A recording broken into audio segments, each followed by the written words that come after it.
My name is Laurie Bricker, and I serve as the chair of the Participation and Success Committee for the Texas Higher Education Coordinating Board.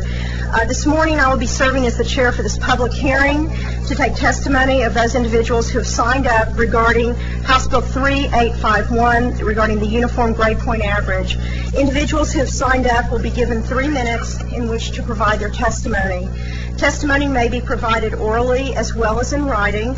A timekeeper will indicate when you may start and will signal you as your 3 minutes are proceeding and will let you know when you must stop. I would ask that as your name is called and you come to the podium that you state your name prior to providing your testimony. All testimonies being given today are being recorded so a transcription can be made and reviewed. We will only be taking testimony for 1 hour. For those who are not able to get their names on the list, you may submit your testimony in writing to Natalie Coffey through email at natalie.coffey, C-O-F-F-E-Y, at thec.state.tx.us. A copy of this information is provided in the back of this room in the event it is necessary for you to use that method of delivery. Before I go any further, I want to introduce other board members that are here today. Vice Chair of the committee is Lynn Phillips, sitting to my right. Elaine Mendoza, Fred Heldenfels, Joe Hinton, Trey Lewis, who is our student board member, Deputy Commissioner David Gardner, Commissioner Raymond Paredes, and Assistant Commissioner Judy Laredo. We do welcome you here. We're glad you're here to provide testimony. We will not provide any comment before or after testimony that is given, and we will proceed in the order of sign-up. Again, on behalf of the committee and the coordinating board, I would like to thank you for your time that you have taken to come and present your thoughts regarding a most important issue. As members of the board, we take your opinion very seriously, and we know that the commissioner will also review all of the information provided prior to making his final recommendation to the coordinating board. We have 15 people that have signed up to testify. The first is Jason Bullock.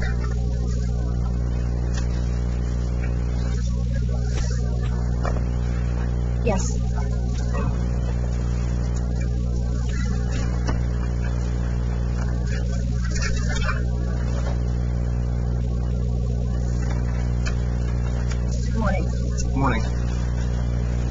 Good morning.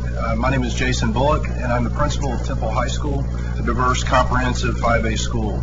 I've served as an advanced placement coordinator and as an international baccalaureate coordinator and as an IB history teacher. I've also taught as an adjunct at the college level. I appreciate the opportunity to speak to you on behalf of our students who choose a more rigorous curriculum because they know it is the key to being prepared for college coursework. In line with the coordinating board's Closing the Gaps by 2015, we are working to raise the academic bar for our students, thereby changing their future and breaking the chains of generational poverty which keeps so many of our kids from even considering college. The key to this is increasing the number of students who are successful with rigorous coursework. We must work together to provide incentives for students to choose rigor, and the earlier the better. The proposal currently before the board grants additional GPA weight to AP, IB, and dual credit courses, but does not grant weight to courses like Temple High School's pre-IB and pre-AP courses, which are taught at 9th and 10th grade.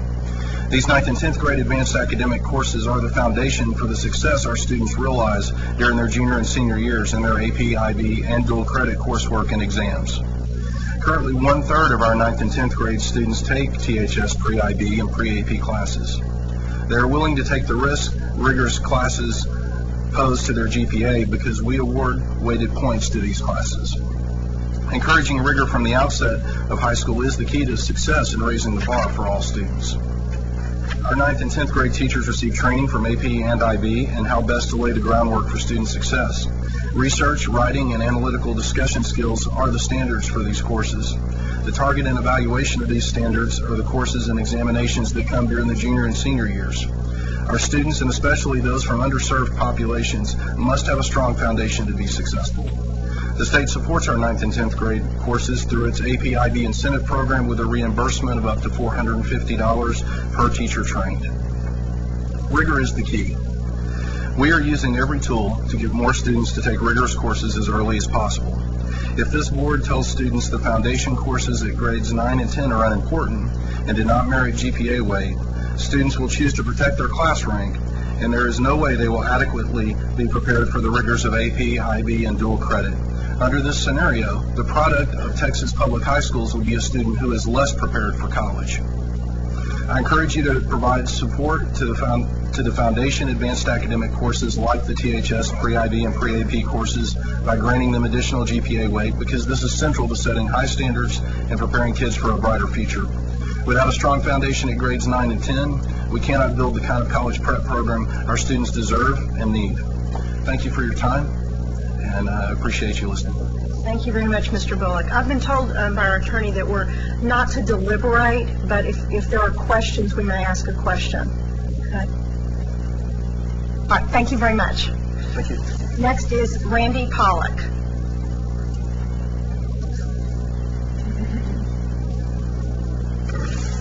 Good morning. Good morning. My name is Randy Pollock. I'm the president of the Alamo Heights Independent School District Board of Trustees. I'll be focusing on the portion of the proposal involving extra points allowed only for AP, IB, and dual credit, and not for GT, pre-AP, and honors courses. Members of the committee, we all want our children to reach up and take the most challenging courses that they can handle. However, the fact of the matter is that for a student that is stretching his or her abilities and taking rigorous courses, that student's grades in those courses will be lower than if he or she had just taken the correspondent regular courses, unless extra points are given to compensate for that grade disadvantage. Without those extra points, many, if not most of those students, the students stretching their abilities simply won't take the more rigorous courses, because doing so without the extra points means suffering the penalty of a lower GPA. To put it another way, if the course is rigorous, it does not involve those extra points, you will lose lots of kids to the corresponding regular courses. It's that simple.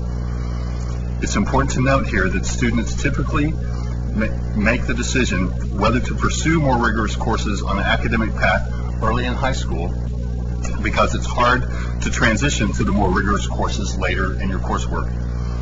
The GT, honors, and pre-AP courses in question are typically in the freshman and sophomore years, and this is the critical time when these kids are making their choices. Not allowing those extra points for these courses will dissuade many students from ever heading down the path of a more challenging curriculum to begin with. The end result will be fewer students ultimately taking AP, IB, and dual credit courses, which means fewer students reaching higher. Allowing extra points only for AP, IB, and dual credit courses just won't be enough to avoid this. Of course, students at the very top of the class will likely keep taking GT, honors, and pre-AP courses even without the extra points for those courses. The students that will be hurt the most by disallowing extra points will be the students for whom those courses are pretty challenging, the kids who would otherwise be willing to reach up and to achieve their full potential. Many of those students just won't take the courses and risk a lower GPA. Finally, I'd like to point out that allowing the extra points for all of the rigorous courses will not detract from the goal of substantially normalizing class rankings across the state, as all the high schools will still be under the same GPA calculation rules. Therefore, the primary objective can be achieved without jeopardizing the level of participation in our challenging courses. Thank you for your time. Thank you very much. Questions? Mr. Holdenfels. Is it Randy? Yes. I did have a question, and really the same question for Jason. Do you know the percentage of your high school students, your freshmen and sophomores at Alamo Heights, take pre-AP courses? It's a majority. Freshman and sophomore?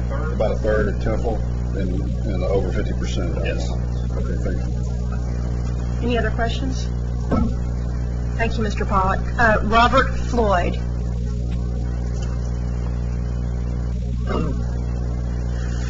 Copies, just that. Sure.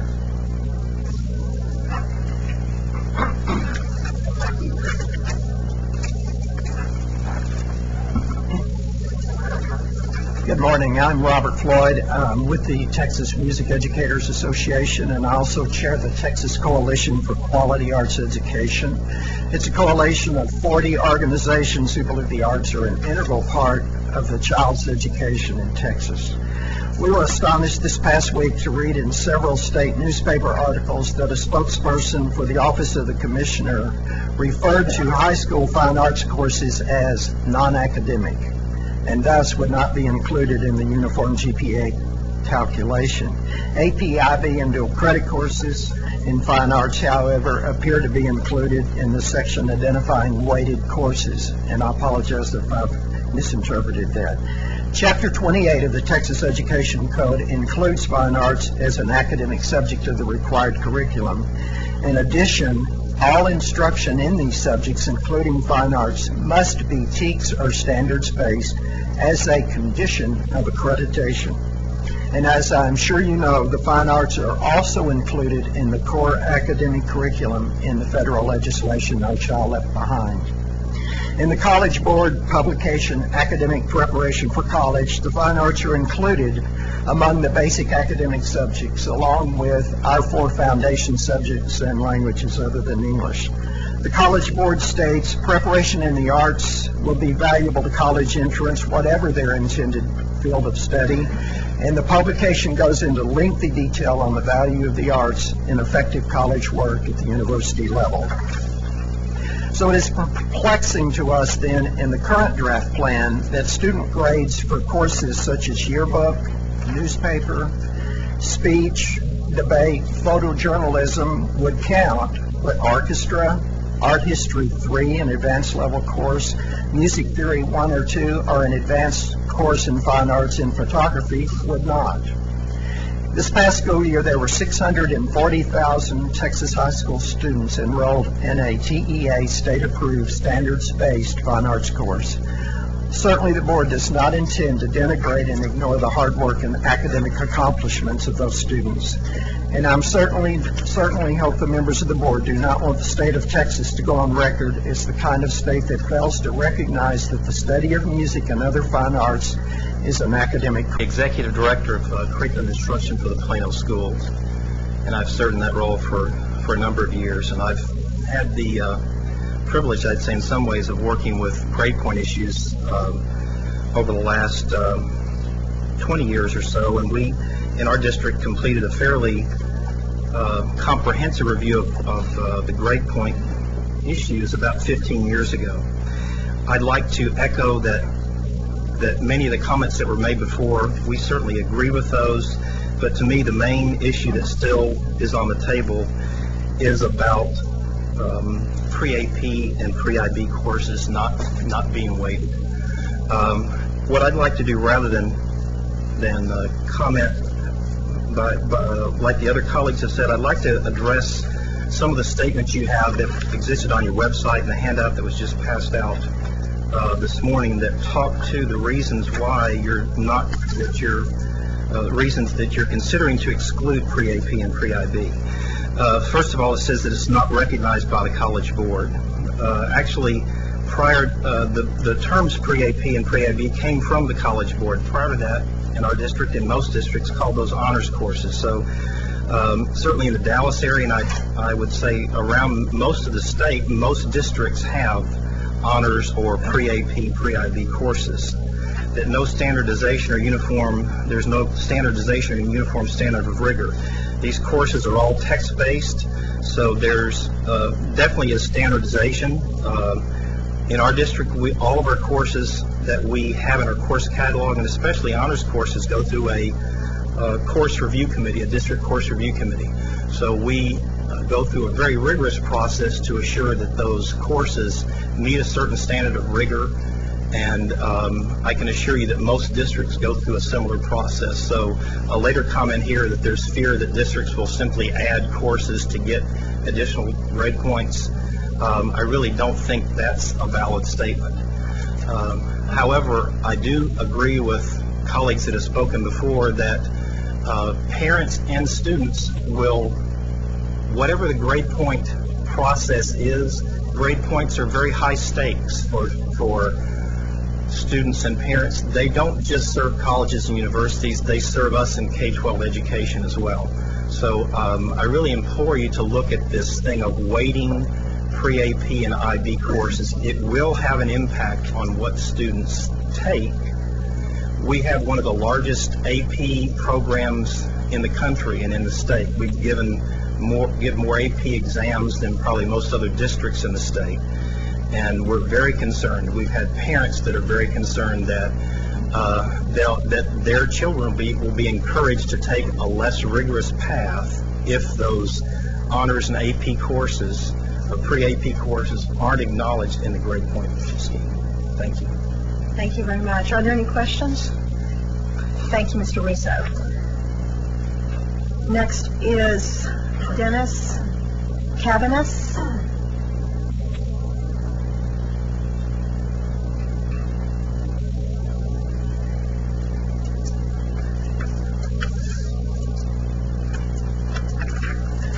Good morning. I appreciate the opportunity to address the board and other interested parties. My name is Dennis Cabanis. I've taught at Salado High School for 37 years. At one time or another, I've taught most ability levels and at least 13 different subjects. During my 19-year coaching stint, I coached 6 different sports, some boys and some girls, was UIL academic coordinator for 12 years, and I had to get somebody to drive my bus route this morning so I could make this appearance before you. For the past 15 or so years, I have taught pre-AP and AP math classes exclusively. I do not say any of this to brag. I have nothing of which to brag. Rather, I mention these various experiences to demonstrate my understanding of students and the educational opportunities we provide them. My concern is the Commissioner's recommendation that pre-AP and/or pre-IB courses not be weighted in the uniform GPA calculation. Students care more about their GPA than they do about being college ready. As a result, if the Commissioner's recommendation is followed, there will be a mass exodus from pre-AP classes into regular classes, further dumbing down our educational system. I discussed this issue yesterday with my students and with a few parents. Without exception, the comments were, as much as we would like to be in your pre-AP classes, we could not risk making 8 or 10 points lower than our competitors in regular classes who are doing half the work.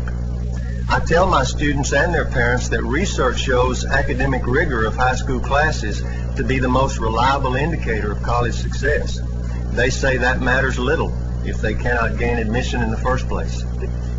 And these are the comments of students in a school that regularly sends its graduates to major universities across America and which has won the UIL Academic State Championship 7 times since 1995.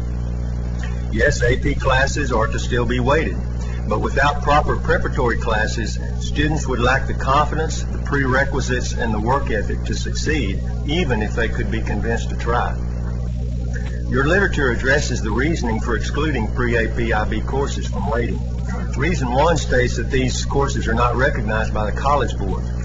I don't know exactly what that means because they have a link on their website for pre-AP, and under that link one finds pre-AP focus, feature articles, activities from pre-AP workshops provided by the College Board, and many, many strategies for teaching pre-AP topics and concepts. Another reason says that there's no standardization and no uniform standard of rigor. It wouldn't be difficult to compose and adopt a set of uniform standards for each class, although a difference in teachers alone lends itself to different standards of rigor, even if all other aspects of the classes are the same. It seems to me that the benefits of a faster pace, greater depth and scope of content, extra workload, increased rigor, and higher expectations of pre-AP over regular classes far outweighs any lack of uniform standards that I believe are more perceived than real anyway. And surely we do not think there's uniformity among dual credit classes. Our experience at Salado with Temple College has been to see a vast difference in rigor from year to year and from class to class. I don't have much to say about the third reason except that any institution of higher learning will feel better about a student who has taken pre-AP classes than one who has not. And does anyone really believe that grade point averages have uniform interpretations anyway? A 75 in one class often represents more effort, more learning, and more accomplishment than a 95 in another class. This will always be the case. The real culprit here is the top 10% law. This puts students in the awkward position of having to hurt themselves by taking non-rigorous, non-college prep classes in order to help themselves be assured of the top 10% status. Sorry. Okay, thank you very much. Are there any questions? You could give us a copy of your... Yes, could you give us a copy? Yes, ma'am. That way we'll have... Madam Chair? Yes. Yeah, I've got the same question for each one who testifies. I'm interested in what the percentage of students in each district or school take pre-AP are. About 50% of our students in 9th and 10th grade take pre-AP classes in Salado. Commissioner?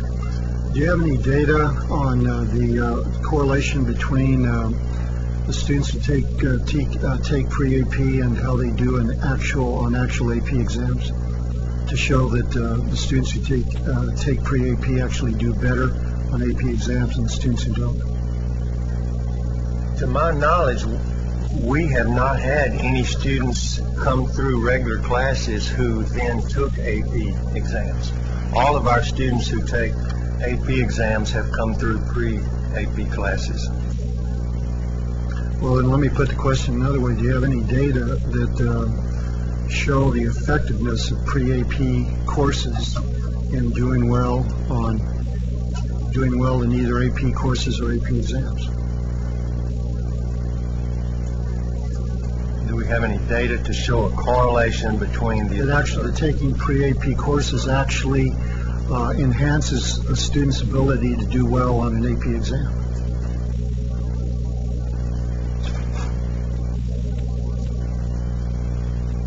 I know they do, because I know the difference in those classes. I mean, I know that in my classes the students work much harder, we go much faster, there's greater depth of content in my classes. I hear what goes on in regular classes, and I know that there tend to be more discipline problems, more distractions in those classes. So I mean, it's a no-brainer to me that a student who is taking those pre-AP classes is going to be far more prepared for the rigor of an AP class and the difficulty of an AP test than a student who has not experienced those classes. But I could probably get some data. I'm sure some of my colleagues may already have some. We'd appreciate the data from anyone. Commissioner, if he's saying that if students not taking pre-AP are not taking the exam, then he wouldn't know if those that are taking pre-AP taking the exam are doing better, because the ones that aren't taking pre-AP in the less rigorous courses are not taking the exam. Is that correct? The data you would look at would be the data for students before you implemented pre-AP courses, whether the implementation of pre-AP courses led to a significant improvement in test scores or test results on AP exams. So what you would compare pre-AP to the enactment of pre-AP courses. I can't speak for other schools, but in Salado we instituted them at the same time. We began pre-AP classes at the same time we began to offer AP classes. We're a small school. I mean, we have 450 in high school, and that's the largest we've ever been. It may be the easiest statistic would just simply be to see what the pass rate and or average scores are for those taking AP, going through pre-AP and then taking AP exams. And that's a statistical number that any school district school should be able to get. At least we'd know if they're 80% successful, 60%, what have you. But you'd only have that data for those students that took pre-AP. Right. There'd be no means of comparison between them. Right. If indeed non-pre-AP students are not taking AP exams, you can't make that Correct. comparison. And they are not. I mean, there are no exceptions in our school. Never has a student who did not come through the pre-AP classes never has one taken. You could ask AP what the test. pass rate is on AP exam. I mean, you would be able to provide that data, correct? Yes, sir. I mean, we usually have some 5s, some 4s, some 3s, some 2s, and some 1s. And that's. I wish we had all 5s, but Plano may have, but we don't. We don't. Other questions? Thank you very much. Thank you. Patrick Cates, to be followed by Kim Rose.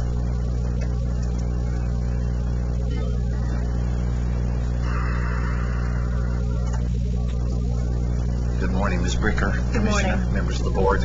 My name is Patrick Cates, and in my former life, I was an AP English teacher, and I've been principal of Lubbock High School and Round Rock Westwood High School, both of which are AP and IB schools. And I'm currently the principal at Highland Park High School in Dallas, which has one of the largest AP programs in the country. In the school of 2000, last school year, we gave 3,100 AP exams. I'd like to speak to you about three concerns I have about your deliberations this morning. I believe that AP and IB courses should be weighted more than dual credit classes, because AP and IB courses are held to national and international standards with rigorous national or international exams, and they're recognized by colleges and universities as the very best preparation for college work. Teachers receive regular training in the curriculum and instruction from the College Board and from the IB organization. And the AP and IB curricula are regularly audited by their respective organizations. On the other hand, in all three schools where I served as principal, we've also had dual credit. And those dual credit classes are locally developed, no state or national standards, with no assessment analogous to an AP or an IB exam. And experience in our very own dual credit courses tells us that requirements and rigor for dual credit courses vary from college to college, and indeed from one instructor to another. Across the country, it's AP and IB courses, not dual credit, that are recognized by colleges and universities as the gold standard. Second, for two reasons, I would like to propose that pre-AP and IB courses should carry additional weight as compared to standard level courses. First, the curriculum in pre-AP and pre-IB courses is more rigorous than that of standard level courses, and they prepare students for subsequent AP and IB courses later in high school. Students in pre-AP, pre-IB courses spend more time preparing for class, complete more homework, and study for more rigorous tests than students in standard high school courses, all of which deserve more weight. Second, as you've heard, if pre-AP, pre-IB courses are not weighted, then students may not be motivated to take the AP and IB courses that follow, which means they will not be as well qualified for admission as other students. And AP, IB courses programs will suffer in our state.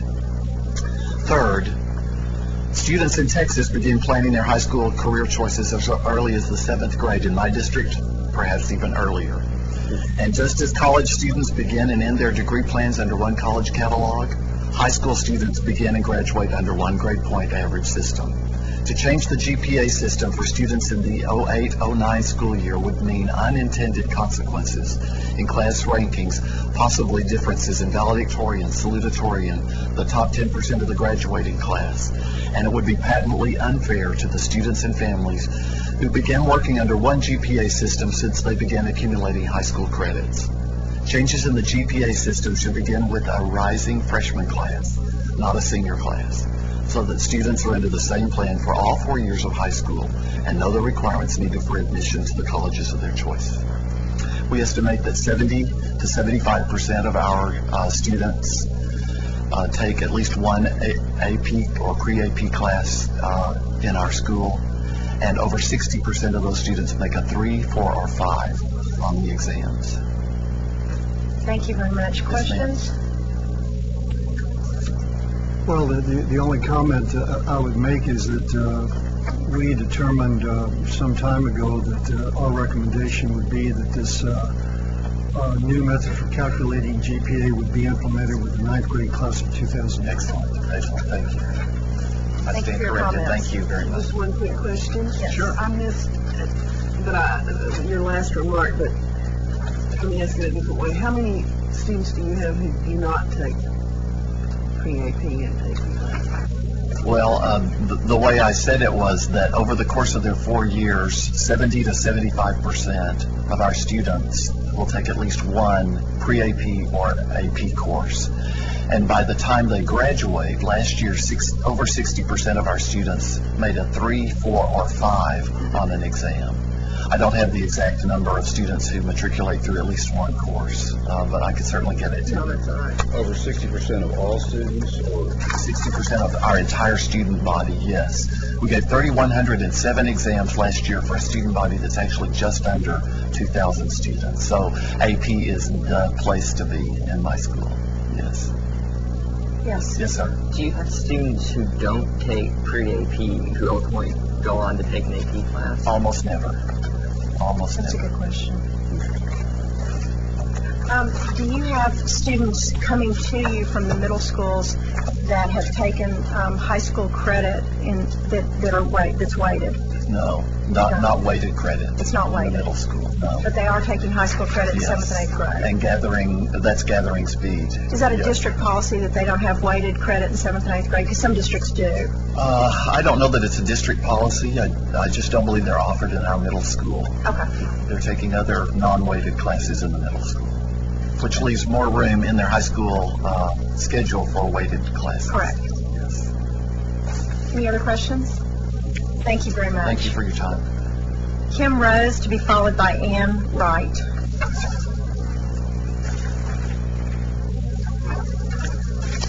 Good morning. Good morning. I'm Kim Rose, and I'm Director of Counseling Guidance for Highland Park Schools in Dallas. I want to spend my few moments with you today talking specifically about the weight of pre-AP, certainly concurring with much of what has been said here today. Those responsible for college admissions need to identify the best possible predictors of success, imperfect as they may be. Most higher education institutions suggest that students pursue the most rigorous curriculum appropriate to the ability levels of their students, as grades in academic courses and curriculum difficulty are the two most important factors in first-year admission decisions. As Director of Guidance for Highland Park Schools, and having been involved in the college admissions process for 25 years, I understand the complexity of the process and urge you to consider the weight of pre-AP IB coursework.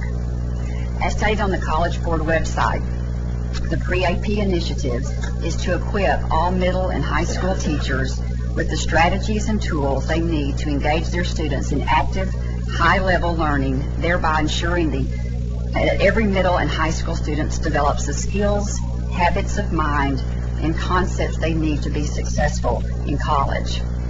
To quote Carl Rogers, "If we value independence, we will be disturbed by the growing conformity of knowledge, of values, of attitudes with our present system induces. Then we will wish to set up conditions of learning which make for uniqueness, for self-direction, and for self-initiated learning. And I believe that pre-AP IB coursework, along with AP and IB coursework, accomplish that. I feel confident that our universities in Texas, as well as those outside our great state, want to craft a freshman class who has challenged themselves with the most rigorous coursework without suffering the loss of GPA points.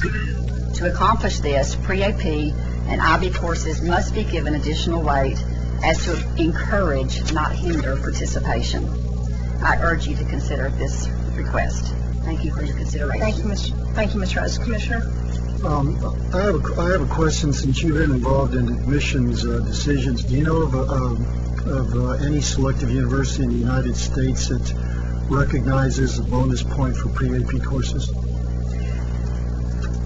I think that one of the concerns that outside the selective nature of college admissions that's unique to Texas is the fact that we are required to rank. And oftentimes in selective admissions, they're looking solely at GPA for many high schools across this country.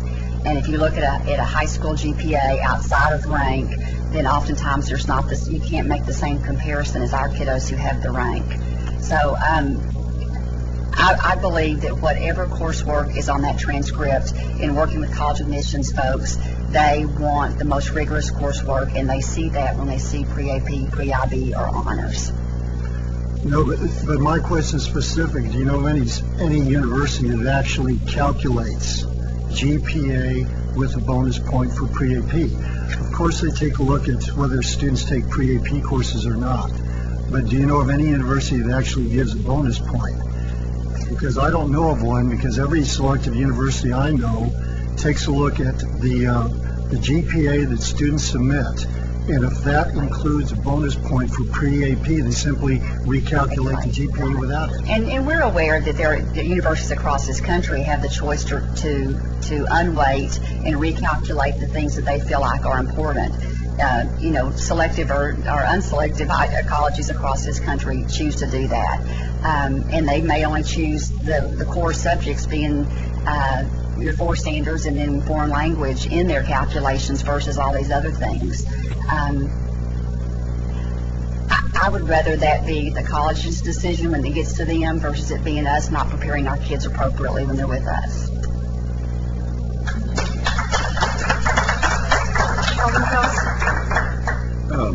Ms. Rose, I'm sure that everyone giving testimony would have an opinion about this, but I'm going to ask you, in your opinion, what relative weight would you give pre-AP and pre-IB courses compared to the weight we're proposing for AP and IB courses? Currently in our district, which I provided to Natalie, we offer, it's 4.5. It's a 4.5 scale, halfway between the standard level scale and the AP scale, and it just goes down the same increments as the others.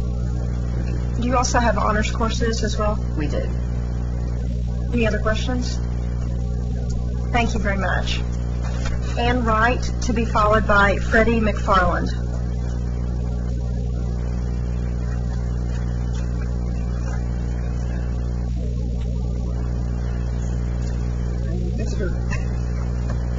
Good morning, everyone. Good morning. My name is Ann Wright. I'm the Vice President for the College Board for the Southwestern region based here in Austin.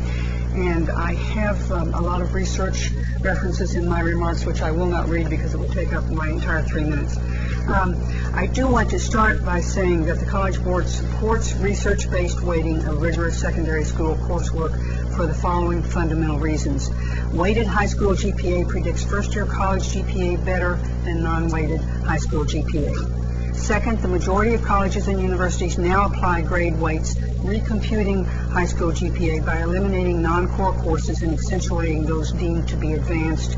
And third, it is commonly perceived by students that rigorous coursework will make it more difficult to achieve a higher GPA unless the competitive disadvantage of enrolling in rigorous coursework is ameliorated by grade weighting. So rigor is the answer here. However, if courses qualify for weighting simply by adopting a name like honors rather than demonstrating through external evaluation the qualifications for additional GPA weight, Texas runs the risk of creating a system in which schools can qualify students for college admission simply by the labeling of curricula. Note that out-of-state colleges and universities rarely award weighting for coursework prior to AP and IB.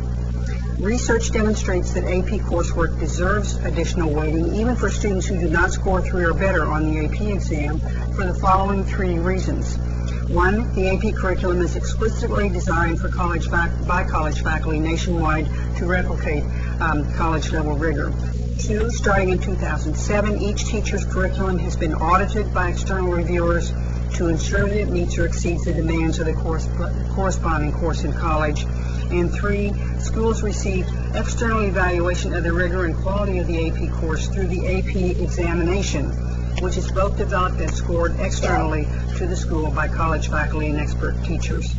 Accordingly, the most recent study on which courses deserve additional weighting, conducted by Harvard and University of Virginia professors, concluded in units of high school letter grade, an honors course in the subject corresponds to an increase of 1/2 of a letter grade, and an AP course corresponds to an increase of 1 letter grade. For students who pass the requisite AP exam, the grade level is equivalent to 2 additional letter grades. While all this research provides a solid basis on which to set policy awarding grade weighting for AP courses, it also suggests that other rigorous coursework separate from AP can contribute to increased performance in college and thereby deserves weighting, albeit half the weight deserved by AP courses. Accordingly, the College Board does believe that a mechanism should be provided for other rigorous programs of study to apply for consideration as weighted coursework.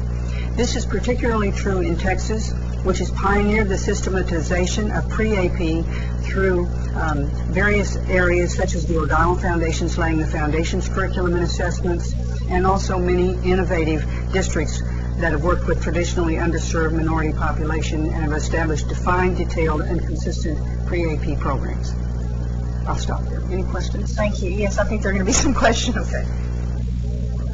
No? Okay, well, I have questions.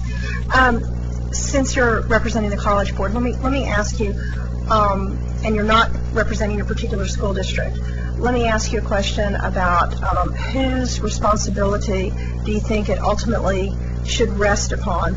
The school district to decide which courses, whether it's pre-AP, pre-IB, whether it's honors, how many, music theory or other different things other than the core curriculum. Do you think that the school district itself, is there any harm in the school district itself making those determinations for a weighted GPA in a pre-AP, pre-IB, or honors?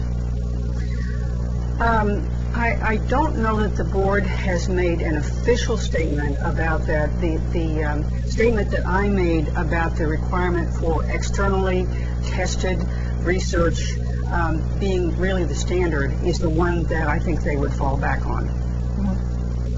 And yet, if the individual school districts make that determination that they're going to have a pre-AP in a music theory or an honors program in a yearbook or something, that in fact, if those students are prepared for AP and are determined to be college ready, then the responsibility and the accountability, I'm asking, should that not rest with the school district itself, since they're charged with preparing those students for college? You're asking me a political question between individual responsibility versus the state, or a larger way of evaluating. And I think I have to answer that consistency is really the final word that the board would state on this, that we have to have some way of looking at all of the schools in the same way. And the fact is that it is true that just labeling the course pre-AP should not suggest the rigor that would come from the testing and from the research. Mr. Heldenfels? I have a two-part question. Hopefully it's factual. The answers will be factual. First, are you aware, without naming them, of any schools or districts that you in Texas that you would consider are labeling courses pre-AP without sufficient rigor? I am not aware of that. Okay, so there's none that come to mind. No. Secondly, can you recommend any states that have established standards for pre-AP and pre-IB courses that you think would be good models for Texas? I do not know of any states that have established such standards. Pre-AP really was developed in this part of the country. Arkansas and Texas, I think, were leaders in this, and I think the board very much supports the rigor that comes in the middle schools and does a lot of professional development with teachers in pre-AP. The problem simply comes with the consistency across a large number of schools and trying to give official weight to those. Other questions? Thank you very much. So I hand my search. Yes, thank you. I only have 2 copies. Freddie McFarland, to be followed by Nola Wellman.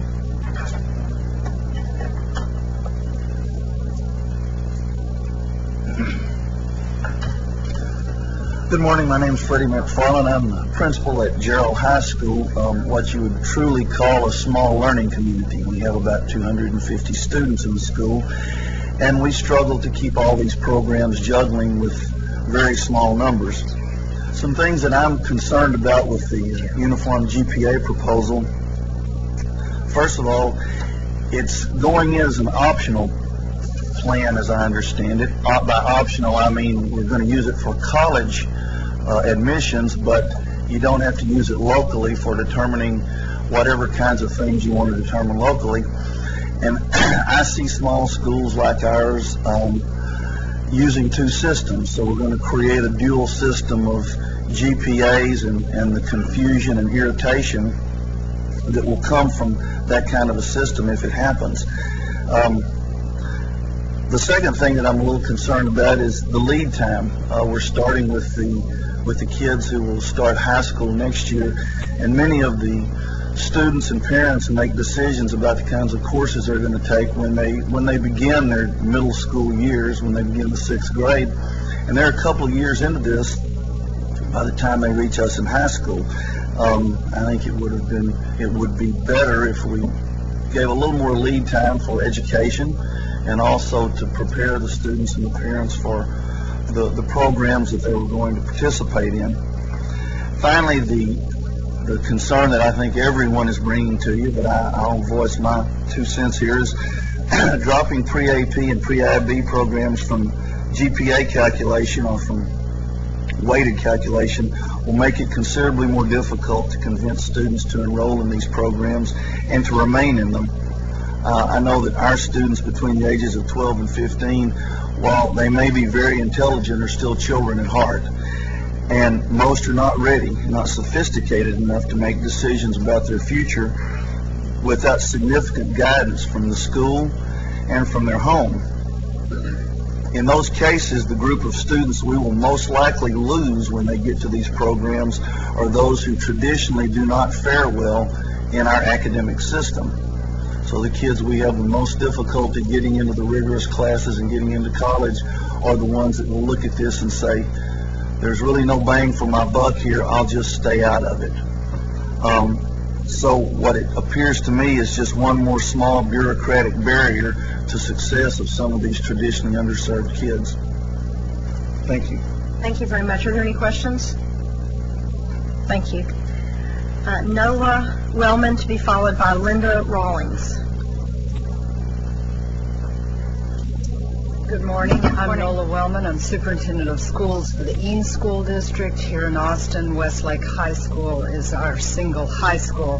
Thank you for the opportunity to address you this morning concerning the proposal for the Uniform Grade Point Average Guidelines.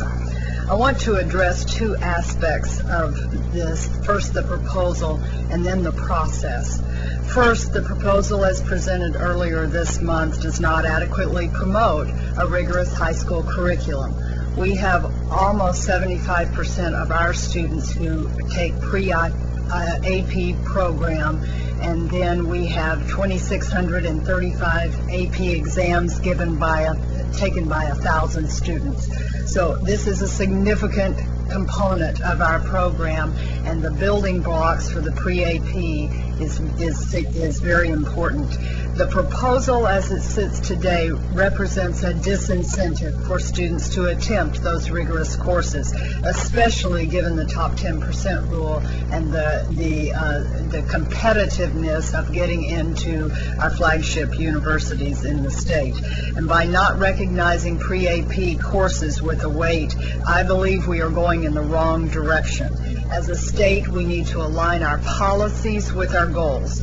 And our goals is to enhance the potential of our students and not dissuade them from taking those rigorous courses. I think this needs to be corrected in the proposal. Secondly, as stated by others, the AP course of study is more standardized and monitored than dual credit courses, and that needs to be acknowledged in the proposal.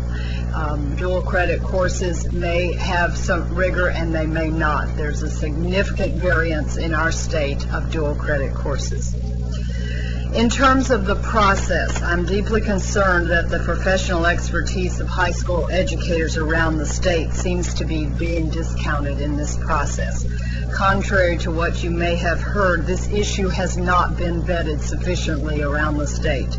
And the fact that it's on the agenda later today further indicates that the concerns of K-12 educators may not be valued.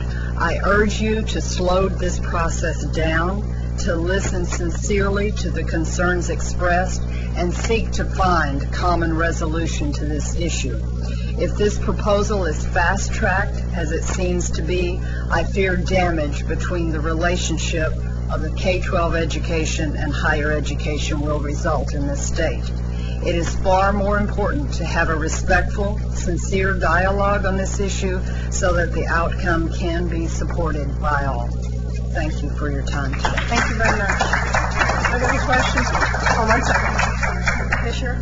I don't understand how changing the way that GPA is calculated will affect the top 10%. Could you explain what your concerns Because are? our students start in their middle school years looking at what course of study they will take in order to have the highest grade point average.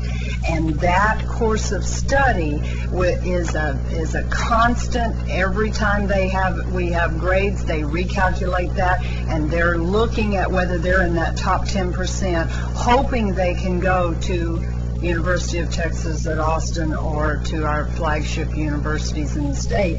And they frequently are, we want to encourage them to take rigorous courses, and depending on how those rigorous courses weight their GPAs will determine their course of study. But if you have a uniform method for calculating GPA and you have rigor in all courses, won't the distinction between an A and a B give you the same indicator of performance?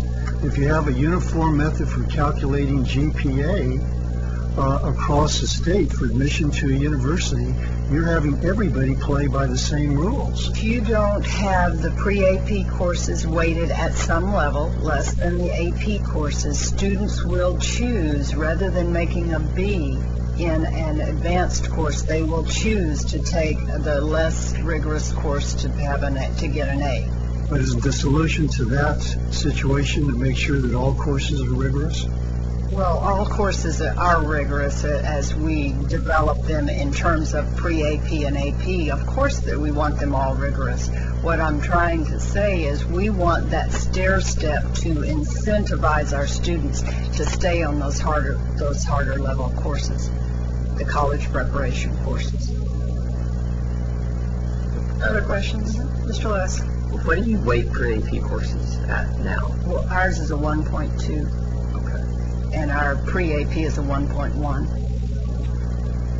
Just one quick question. This is confusing me throughout the speakers. If all courses are rigorous, wouldn't you then have some students who took AP classes without taking pre-AP classes? Well, I think what we're debating here is the definition of rigor across the state isn't clearly defined. But what we know on AP is that there is a defined curriculum and standards by which those courses remain at a higher standard than the regular courses. Our pre-AP teachers and courses are that stair step to that, and those teachers as well have more work and higher standards than the regular courses. So when you say all courses are rigorous, you mean all pre-AP and AP courses are rigorous? Well, I believe all of our teachers try to have a rigorous curriculum. Obviously, they want to stretch students to the highest level, but yes, pre-AP and AP.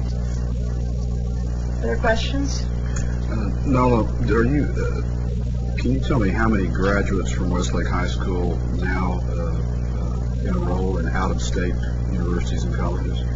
It is we have about 40% of our students that go out of state. You know what that percentage was prior to the advent of the top 10% law? Less. It was fewer. More. Anecdotally, since my kids went to Westlake, I can tell you that the fact that Westlake actually gives less weighting than other districts for pre-AP and AP made a difference in the number of pre-AP courses my kids chose to take.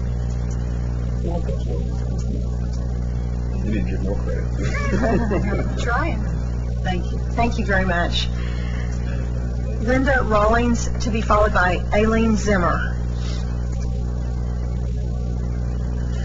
Good morning. My name is Linda Rawlings, and I'm the principal at Westlake High School. I speak to you today as the leader of an outstanding high school with 2,400 students. Westlake is the largest high school in the state currently receiving an exemplary rating. Last year, Westlake administered over 2,600 AP exams to almost 1,000 students. Approximately 94% of our students go to college. I believe that the number of students enrolled in AP courses has a direct impact on both our exemplary status, commended scores, and the number of students who go to college and do well there. As the only principal on the committee that is advising this board, I want you to clearly understand the deep concerns of high school principals across Texas. We are very concerned about the Higher Education Coordinating Board's proposal for the implementation of a standardized method of calculating GPA for the purpose of college admissions. Specifically, I have heard concerns with the following areas. 1, the current proposal would give equal weight to both AP and dual credit courses. AP courses must be approved by the College Board, and students receive college credit when they make an acceptable score on this national AP test for a particular subject area. Dual credit courses are not monitored, and students do not have to pass a national exam in order to receive credit. Because of the required rigor and monitoring of AP courses, we urge you to weight AP courses at a higher weight than dual credit. 2, the current proposal does not give additional weight to pre-AP courses. Pre-AP courses prepare students for AP classes. We believe that this proposal discourages students from pursuing pre-AP classes and that students, as a result, will be less prepared for AP classes. At our last meeting, the comment was made that students should have an intrinsic motivation to take these classes, whether or not there is an additional weight calculated into the GPA. Many of our students are intrinsically motivated, but all of our students realize in today's competitive school environment what they have to achieve with a GPA to make the top 10%. If students receive the same GPA for a regular and a pre-AP course, why would a student choose to take a pre-AP class that is more rigorous and make a 92 if the student can take a regular class and make a 98? Finally, we urge you that whatever decisions you make should apply beginning with students entering 6th grade during the 2009-10 school year. Since you propose counting in a GPA the high school courses that a student takes in middle school, you must communicate this to students and parents prior to students' enrollment in those classes. Principals across this state have not reached a conclusion as to whether or not a uniform GPA is even a good idea. We are clear, however, that there are serious concerns about this proposal. We encourage you to listen carefully to all of the concerns that have been expressed today and to slow down this process in order to thoroughly investigate the ramification of the decisions you will make. Thank you very much. Are there questions? Any questions? Thank you very much. Aileen Zimmer to be followed by Allison Collins.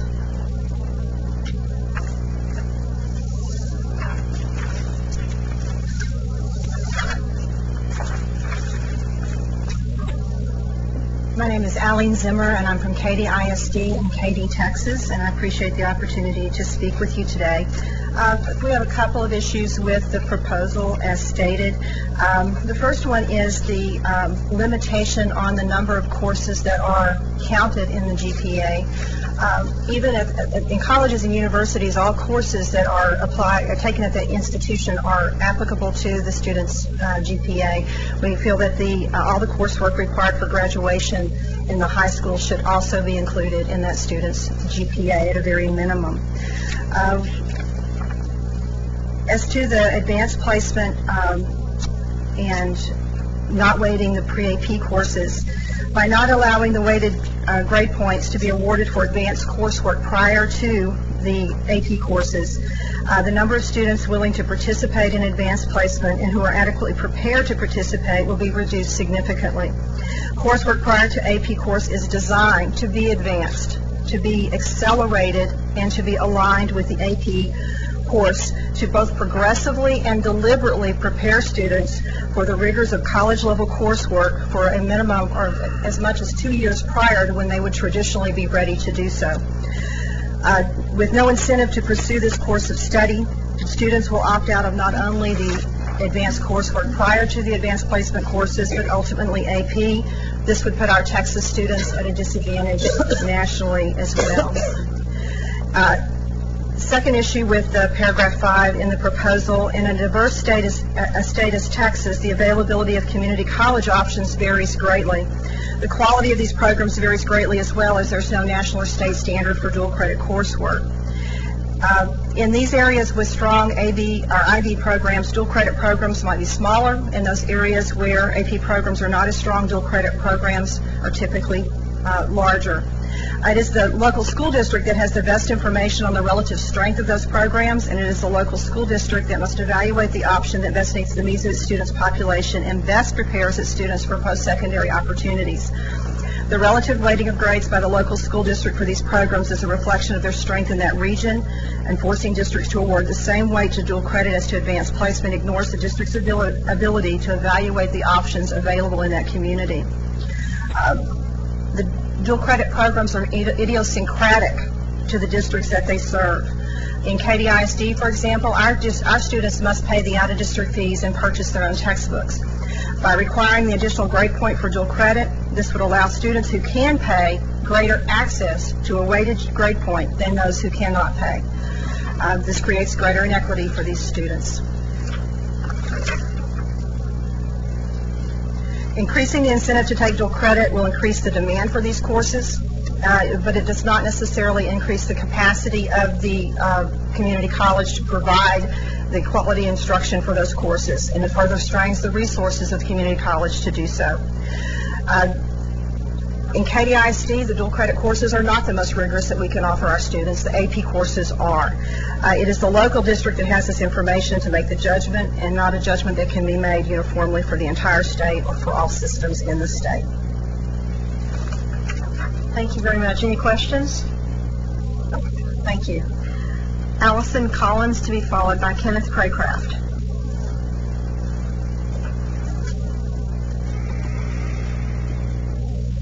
Good morning. My name is Allison Collins, and I'm an attorney with the Texas Association of School Boards in the Legal Services Division. And the way I see the conversation about which courses are included in this GPA are twofold. One, which courses should be weighted? And TASB echoes all the comments you've heard previously. Our members overwhelmingly would like pre-AP and pre-IB to be weighted. But I would actually like to cover a different point, which is basically which courses are even included at all in this calculation. Because essentially, if a course isn't even included, it's a pass-fail on the transcript. You may get a grade on the transcript from the district, but it won't even be included in the official calculation at all. Now, we've been combing these rules, and not just because I'm an attorney, but because at TASB we write policies and student handbooks, and so we're trying to get prepared for what's ahead and what we need to do for our members. And we can't figure out which courses are even going to be included in the first place. The rules say that academic courses in chapters 110 to 114 of Title 19 of the Administrative Code will be included. And I can get the 110 to 114, that's very clear. But this word academic is used. Academic is not defined in the proposed rules. Academic's not defined in chapters 110 to 114. The courses are not delineated in that way. And actually, there's not a definition of academic courses in any rule or Texas statute. So it's unclear to us even which courses will be included in the first place, which courses will even get to be part of the official calculation. In the previous advisory meetings, a piece of paper has been passed out that's been referred to as Attachment A. I'm not sure whether you have that attachment with you. But that was a reference to another administrative code section that was used to define what the academic courses would be. That would be the guide about which courses were to be included. And let me tell you a little bit about that. First of all, it's not incorporated anywhere here in these rules. That was just to be a guide. So officially, from a legal standpoint, that's not going to be the definition of academic courses. Secondly, that handout is based on old law. In May of 2008, that law changed, and so the handout that was presented is not even current administrative code. And third, the handout that was presented, and it doesn't look like you have it in front of you, those are the courses that are exempted from no pass, no play. And it's interesting to me that no pass, no play, the exempted courses are very high level. They're AP, IB, honors, and only the core curriculum. Regular English, 1, 2, 3, 4, regular biology, they're not exempted from no pass, no play. So it's interesting to TASB that chapters 110 to 114 are included in the GPA, but only academic courses. And apparently only the courses that are exempted from no pass, no play will even be included at all. So English 1 through 4 regular won't even be included.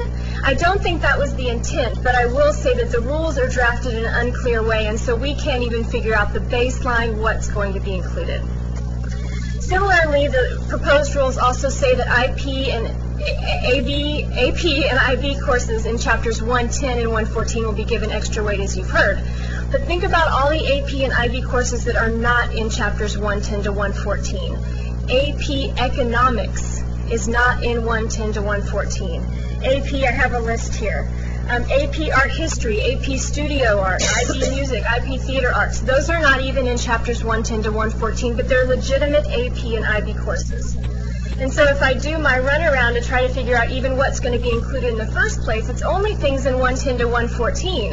AP Economics is not in 110 to 114. Does that mean AP Economics is not even going to be included at all? It's going to be a pass-fail? I don't think that was the intent of this board, but I do think the rules need some work in terms of definitions, clear lists of courses that are going to be included.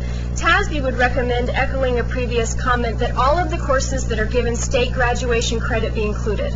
Everything in the recommended high school curriculum at least be included in the official system, and then you can think about how to weight different categories of courses. But we have a basic issue with, at a minimum, what courses are going to be included. And we would like to see all the courses that get state graduation credit, including fine arts, career and technology, all of those be included, and then perhaps different weights be given to different courses. So we would recommend clarification of the rules on these points.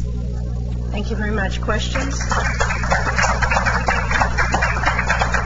Any questions?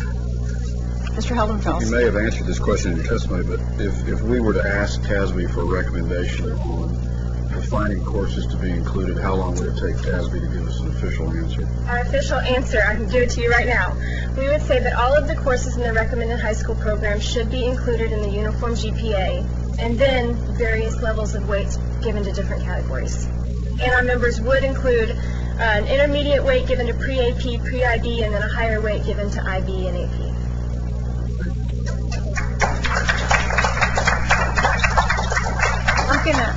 I'm going to ask if the staff can provide us with the written testimony, since she was speaking without notes, so that all of us can have the written testimony and look through it.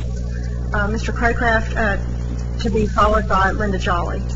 Ken Craycraft, Vice Chancellor, Academic Affairs, Texas State University System. The one thing I want to talk about a little bit this morning is a little bit different here, but it's the advantages of a common grade point average. First of all, from our campus standpoints, anytime we have a common core and a common grade point average, it increases efficiency and accuracy in evaluating high school transcripts for admission and competitive grant purposes. Currently, we have to put out every university in the state has to apply a certain type of algorithms right now to try to balance and try to reach out some equity because of the variation right now. I think we hit most of the time, but the problem is that we miss some of the time, and when you're talking about involving students and students' future, any misses we make are unacceptable with that. We know that we can improve the efficiency of reporting transcript data electronically to the colleges and universities attended. We think it provides a more uniform standard for the weighting of AP, IB, and dual credit coursework. It reduces programming and processing costs for admission offices. Less time are devoted to recalculating different grading systems. And it promotes the use of grade point average instead of just class ranking, because some schools choose not to use class ranking anymore with that in the admissions process. And then finally, but it allows for an easier transfer process for students moving from one Texas high school to another, and what opportunities may be or may not be available to them when we talk about accelerated learning opportunities. Provides the receiving districts to transfer students to have a template more to determine equivalency. And with a long-range goal, I think that we have in this state of establishing and implementing vertical and horizontal alignment for the AP, IB, and dual credit courses, it is recommended that our focus and the commissioner's focus to remain on the core curriculum coursework. This is something that's legislated in this state. This is something that's totally transferable to any public institution in this state. And it seems if we are going to address the goals, closing the gaps, that we need to make sure that we facilitate the smooth transition for these students, and knowing exactly what they choose is going to be applicable regardless of their university choice, college or university choice. While in most cases there are more similarities than differences in baccalaureate programs in terms of courses taken, The uniqueness of each district is determined by the value-added quality and efforts, and I think that's what we're hearing from our public schools today, that each values certain things, and these are the things they want to emphasize with that. But if equity, access, and opportunity are important in this state, the recommendation for a common grade point average must be fair and consistent for all students, regardless of their district affiliation. Thank you very much, Dr. Crowcraft. Any questions? No? Thank you. Linda Jolly, to be followed by Ramiro Canales.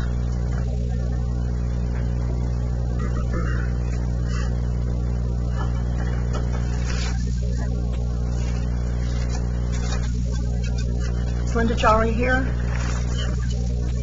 Okay. Linda Jolly is not in attendance, so Ramiro Canales to be followed by Jesus Chavez.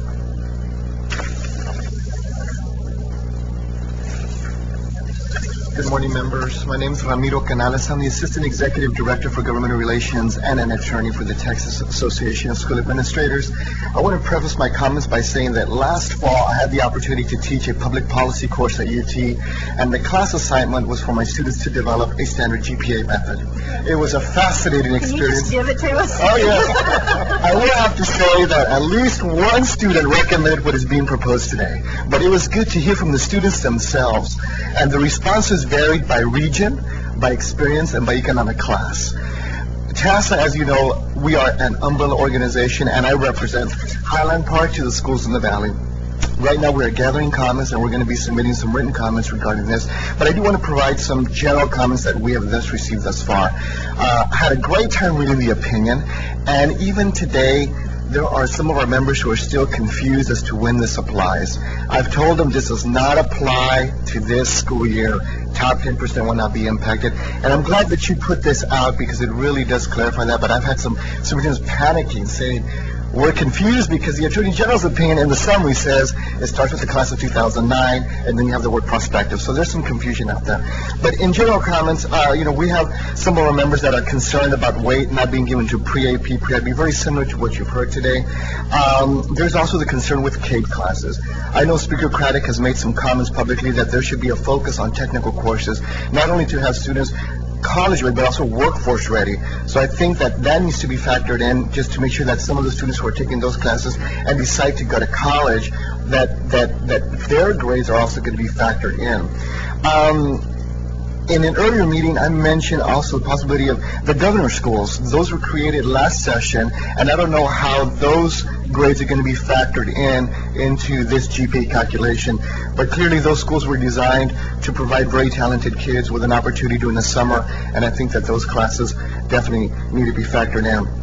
Dual credit is good. We've had some of our members who don't have access to a lot of AP classes that giving way to dual credit is actually very, very good. Migrant workers. I know that there is in the rules that out-of-state academic courses will be given credit if they're going to be receiving credit under the specific program.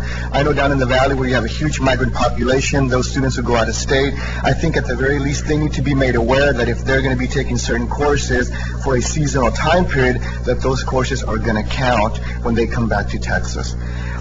Special education students, I know there was some concern at the last meeting from El Paso ISD as to how to factor in some of those grades, and I think we need to be very attentive to the needs of us special ed students as well as gifted and talented students as well.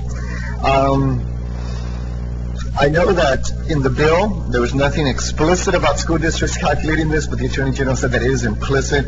So we do have some school districts concerned as to how it's going to be done, how much it's going to cost, and things like that. There was also the general comment that instead of calculating at the 9th grade that we should start earlier, perhaps the 5th grade or 8th grade. So there, just like my students, we have varied comments from varied parts of the state, but I do appreciate the time for this, and you have a great task in front of you, but this is a great exercise. It really is.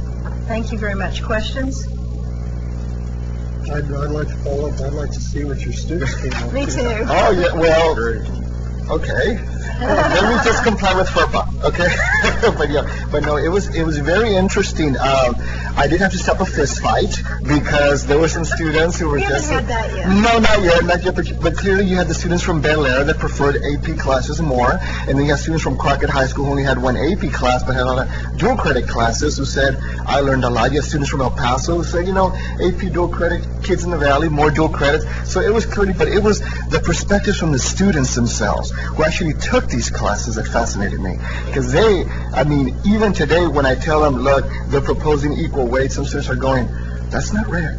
That's not fair, because I know that an AP class is harder than a dual credit class. So just hearing their perspectives really enlightened me as to, what their experience was with this.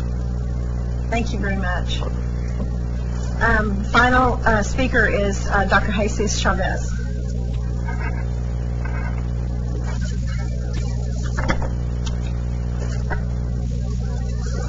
Hi.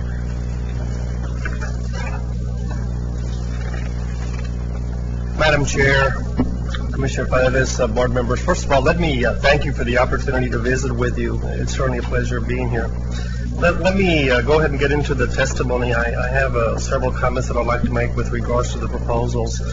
First of all, with regards to the GPA process, and by the way, I'm superintendent in Round Rock, and that's who I'm representing. I'm not representing any other group, but Round Rock as a superintendent. With regards to the process, from our perspective, it's critical that we recognize a student's actual grade level. And here I'm talking about those students that have a grade of 95 or higher, that we give appropriate weight and appropriate recognition to honor those students' achievements.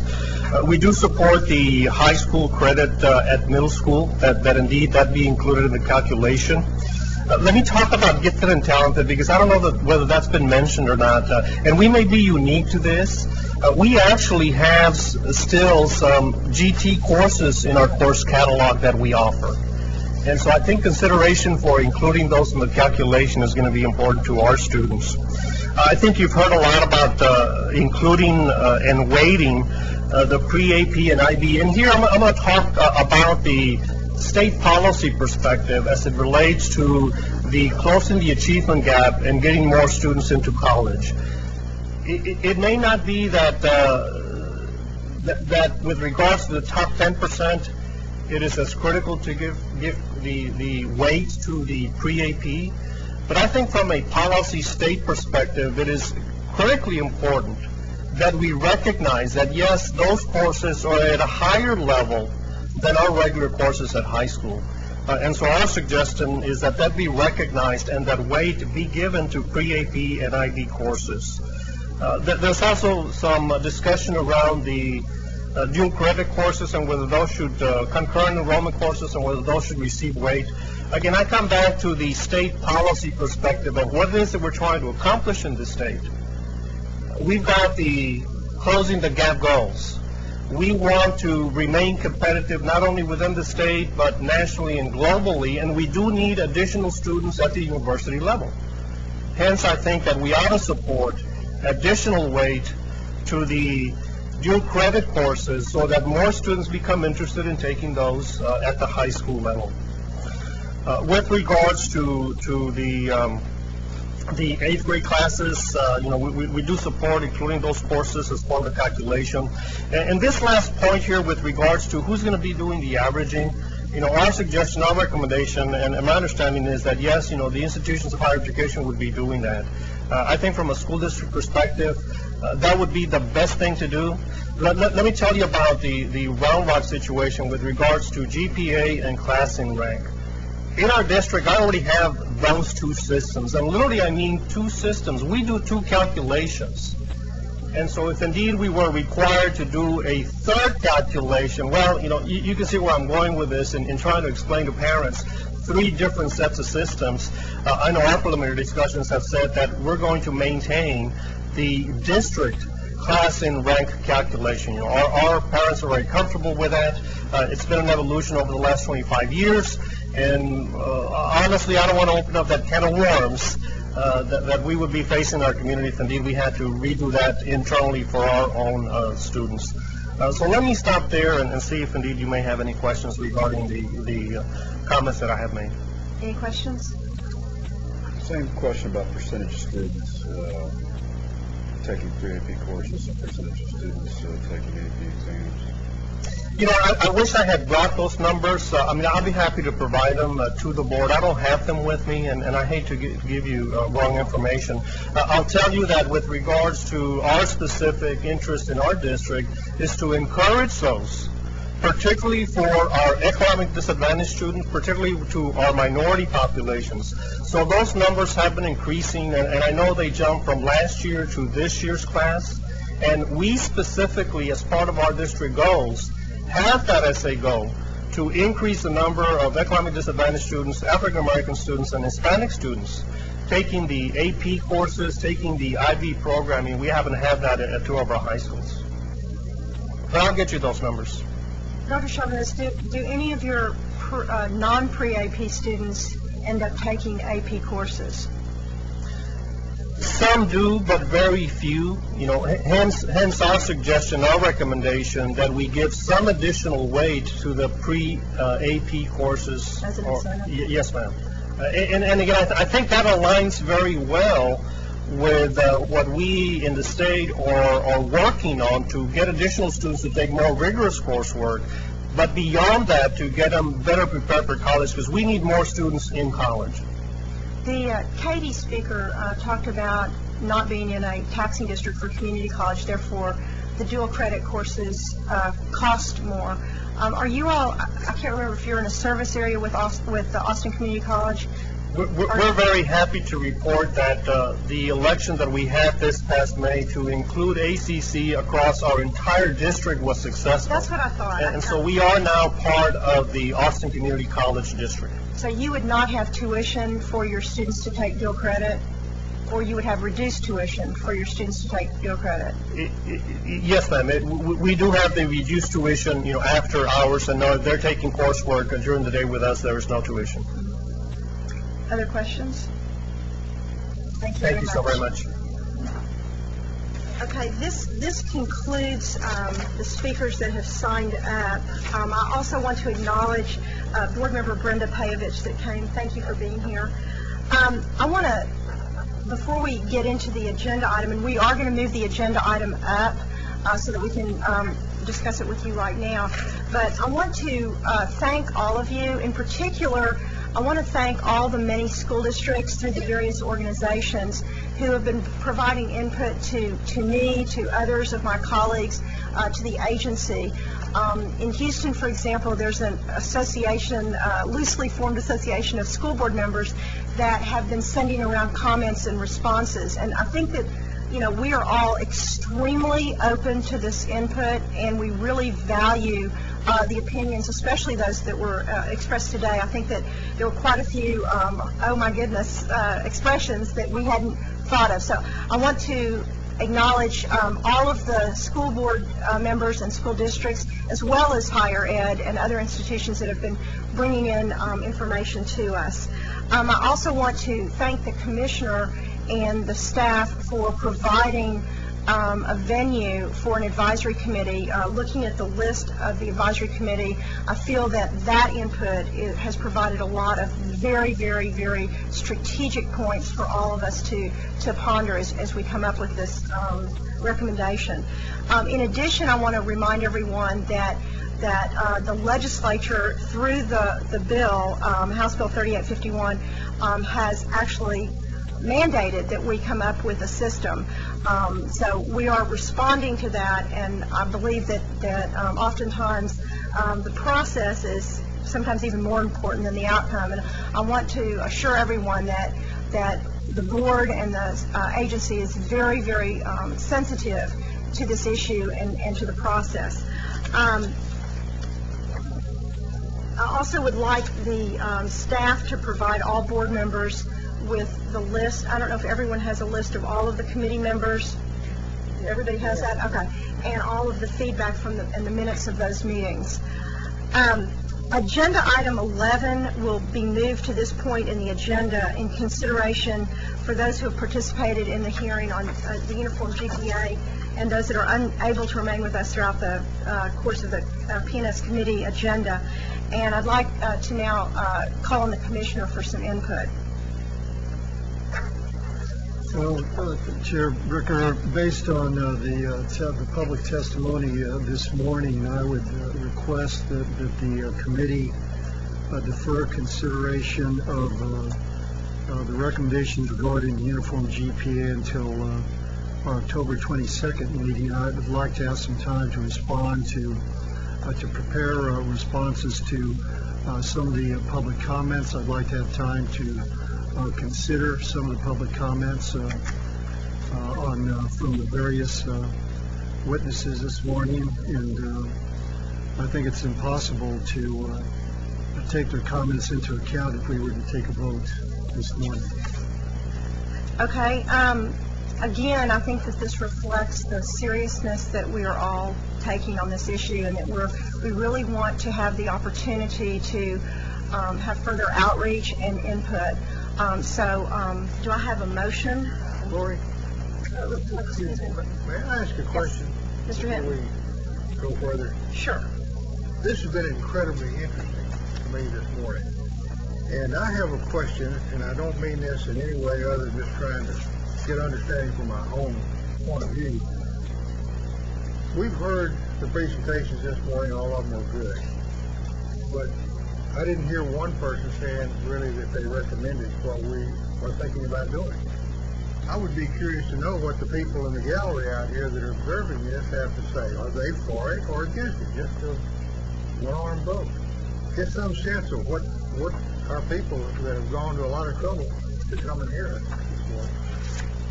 Is that out of order?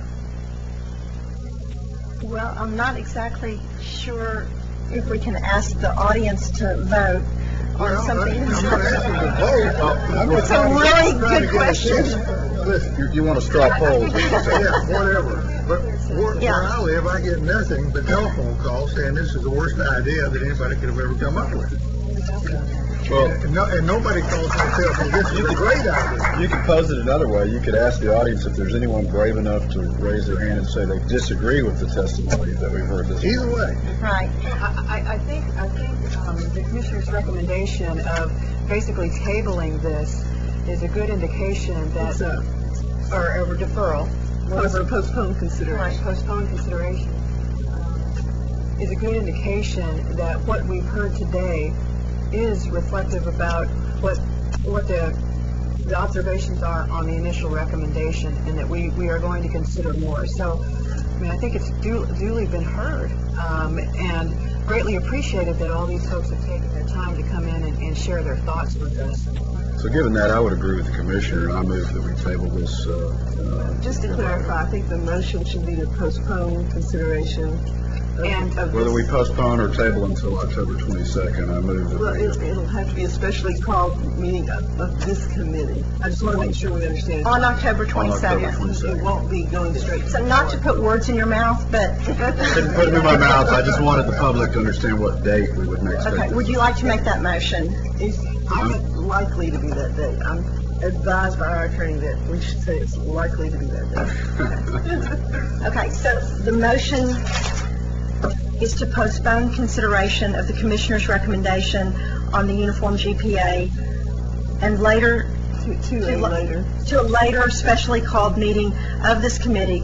It's likely to be October the 22nd, 2008, which is the day before our board meeting. Do I have that motion, Mr. Hilton-Dulles? I second Fred's motion. Okay, seconded by Joe Hinton. All in favor? Aye. Any opposed? Okay. Good. The motion passes, and we will make sure that everyone knows when. I seconded that motion. Yeah. So Joe's not on the committee. Thank you for clarification. Elaine Mendoza seconded the motion. Thank you. Okay. There will be information on our website, and I want to make sure that when we have the opportunity to bring this motion up before the committee, which then, if we have it on the 22nd, the board meeting is the next day. So the process is between now and October 22nd, we will continue to receive any kind of written information, any kind of input from anyone, And then the committee will meet again on October 22nd, most likely. That will be posted on our website. Then the committee will make the recommendation to the board, which will then meet the next morning. Have I forgotten anything? No? Okay. The motion has been moved and seconded, and we have voted to hear the testimony, written testimony between now and October 22nd. And again, I want to encourage all of you. We've heard from the College Board. We've heard from superintendents and curriculum and guidance counselors of school districts. We've heard from board members of school districts. We've heard from institutions of higher education, and we've heard from the agencies of TASA and TASB. I know also that since I'm a Houstonian, as is Trey sort of, because he's in law school at University of Houston, it's very, very difficult for the people from the Gulf Coast area to be here today. So I would like to ask the agency if there's a way that we can, those that were planning to come here and testify, that we can make sure that we have their testimony as well. It was very difficult from those that were on the committee, and also those representing, I believe, the Texas School Alliance. So again, we welcome input between now and the next board meeting, and we will definitely make sure that everyone knows when that committee meeting will take place. Okay? Why don't we take about a 5-minute break, and then we'll go with the rest of the agenda for participation and success. Thank you all again.